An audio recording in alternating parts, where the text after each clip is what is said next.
안녕하세요. 일킹입니다. 오늘은 중년의 건강을 위해 비타민 D 결핍 증상에 대해 알아보겠습니다. 내용은 2020년 1월 21일 리더스 다이제스트 기사와 보건복지부 자료를 참고로 하였습니다.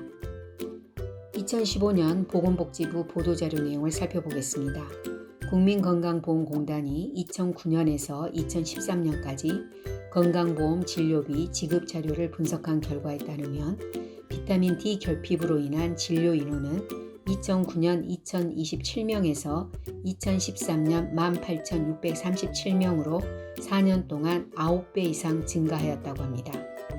이렇게 급격하게 비타민 D 결핍 증상이 증가하고 있는데요. 2020년 1월 21일 리더스 다이제스트 기사를 통해 비타민 D 결핍 증상은 어떠한 것이 있는지 알아보겠습니다. 항상 피곤함을 느낍니다. 과로를 했거나 힘든 일을 했을 경우 피곤함을 느끼는 건 당연합니다. 하지만 비타민 D가 부족하면 충분히 잠을 잔 뒤에도 피곤함을 느낀다고 합니다. 비타민 D를 정상 수치로 올리면 피곤함이 줄어든다고 하네요. 우울함을 느낍니다. 우리 뇌의 여러 군데에는 비타민 D 수용체가 있는데 우울증과 관련된 뇌 부분에도 비타민 D 수용체가 있어 부족하면 우울함을 느끼는 것입니다. 뼈가 약해집니다. 비타민 D가 뼈 건강과 관련이 있다는 말은 많이 들어보셨을 겁니다.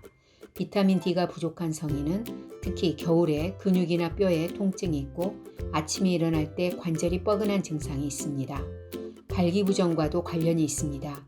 비타민 D 결핍을 해결하면 발기부전의 위험을 줄일 수 있다고 합니다. 피로골절이 생기기 쉽습니다.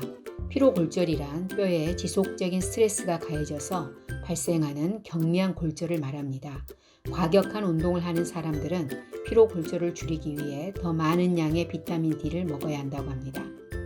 비타민 D 없이는 칼슘이 흡수되지 않는다는 것은 들어보셨을 것입니다.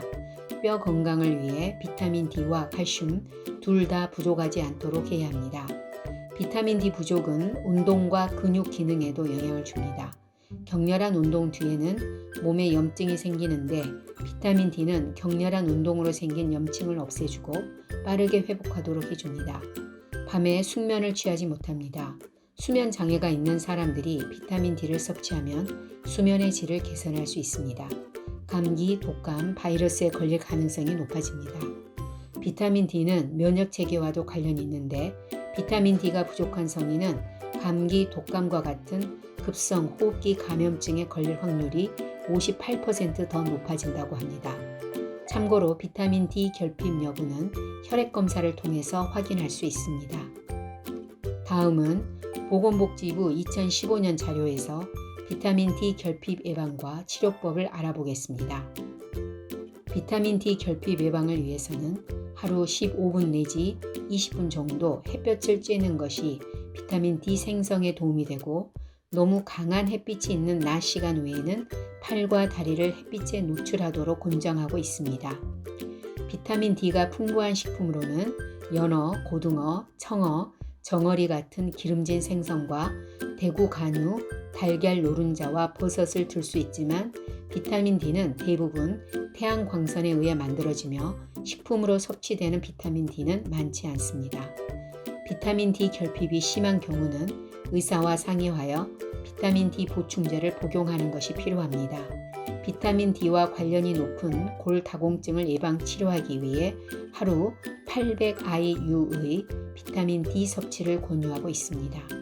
2016년 의학 채널 비욘D에서 인터뷰한 내용에 의하면 하버드대 에드워드 지오바누치 교수는 하루 1000IU의 비타민 D 섭취를 권장하고 있습니다. 오늘은 비타민 D 결핍에 대해서 알아보았는데요. 여러분 건강하게 살기 위해서는 오늘 전해드린 비타민 D 결핍에 관한 정보를 참고하셔서 본인의 비타민 D 결핍 여부를 확인해 보시기 바랍니다. 지금까지 일킹이었습니다.